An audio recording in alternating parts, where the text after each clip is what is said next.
In this example, we've been given the function y equals 4x plus 1 all raised to the exponent of 2x plus 3.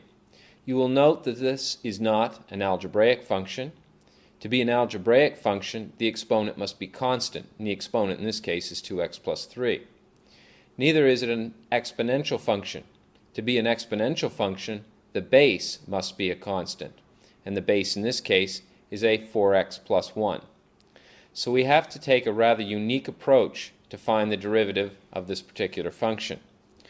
What we're going to start by doing is logging both sides of the equation, and we will use logs of base e, so natural logs. So that's what you see in the second line of our solution.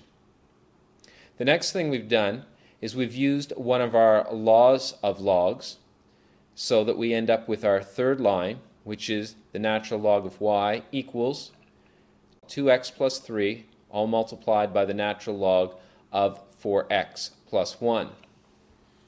In this form, we are going to differentiate both sides of the equation with respect to x. This means we must use implicit differentiation.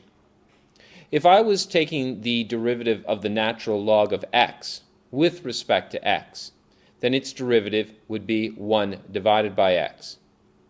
But on the left-hand side of the equation, I have the natural log of y.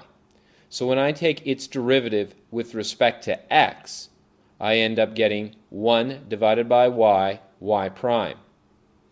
On the right-hand side of the equation, the variables I'm dealing with are x's.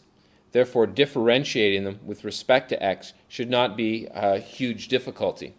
However, I am going to have to use the product rule because I have a linear function, 2x plus 3, being multiplied by the logarithmic function, the natural log of 4x plus 1. So I am going to be using the product rule here, where f of x will be the 2x plus 3, and g of x will be the natural log of 4x plus 1. So I start using the product rule. I have f of x, which is 2x plus 3, being multiplied by g prime of x. Well, when I take the derivative of the natural log of 4x plus 1, I have to use the chain rule, and its derivative is 1 divided by 4x plus 1, and that's all multiplied by 4. Then I add to that my g of x, the natural log of 4x plus 1, and I multiply it by f prime of x, which in this case is 2. In the next line, I've just cleaned it up a little bit, so I have 1 divided by y, y prime, equals 4 times 2x plus 3, all divided by 4x plus 1, and we add to that 2 natural log of 4x plus 1. Remember that I am trying to solve for y prime. So to do so, I must multiply both sides of the equation by y. And I end up with y prime equaling, in the squared brackets, 4 times 2x plus 3, all divided by 4x plus 1. Add to that 2 natural log of 4x plus 1. And then that is all multiplied by y.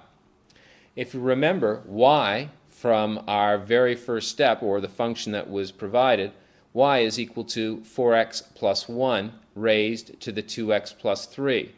So now I can substitute this back in, and I can get my final derivative, y prime, expressed solely in terms of x, so I end up with y prime equaling 4 times 2x plus 3 divided by 4x plus 1.